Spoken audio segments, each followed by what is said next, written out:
இன்னைக்கு கடவுள் நம்மளுக்கு கொடுத்துருக்க வசனம் 1 தீமோத்தேயு 6:17. இவ்வுலகத்திலே ஐஸ்வர்யம் உள்ளவர்கள் இருமாப்பான சிந்தை உள்ளவர்களாய் இராமலும் நிலையற்ற ஐஸ்வர்யத்தின் மேல் நம்பிக்கை வையாமலும் நாம் அனுபவிக்கிறதற்கு சகலவித நன்மைகளையும் நமக்கு சம்பூர்ணமாய் கொடுக்கிற ஜீவனுள்ள தேவன் மேல் நம்பிக்கை வைக்கவும். இந்த வசனத்துக்கு வந்து கடவுள் நம்மகிட்ட என்ன சொல்கிறது பார்ப்போம். தேவன் சொல்லியிருக்கிறாரு, இந்த உலகத்தில் நான் வந்ததுக்கு காரணம் தரித்திரத்துக்காகவும் ஒடுக்கப்பட்டவர்களுக்காகவும் பாவிகளுக்கும்னு. அப்போ தேவனுக்கு ஐஸ்வர்யவான்களை பிடிக்காதுன்னு அர்த்தம் இல்லை. அந்த ஐஸ்வர்யத்தினால மனிதர்கள் குணம் மாறி போயிடுது.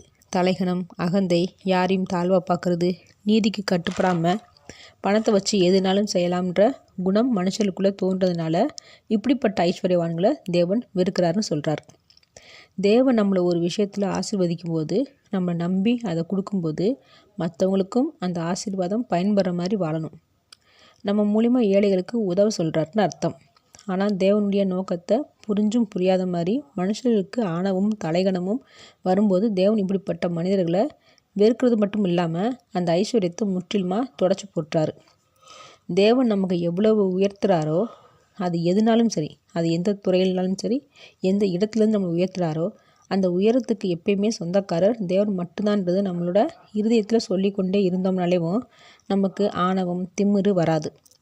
இப்படி நம்ம அகந்தையோடு வாழாமல் இருந்தாலே தேவன் கொடுத்த ஆசீர்வாதத்தை என்றைக்குமே நம்மளை விட்டு நீக்க மாட்டார்.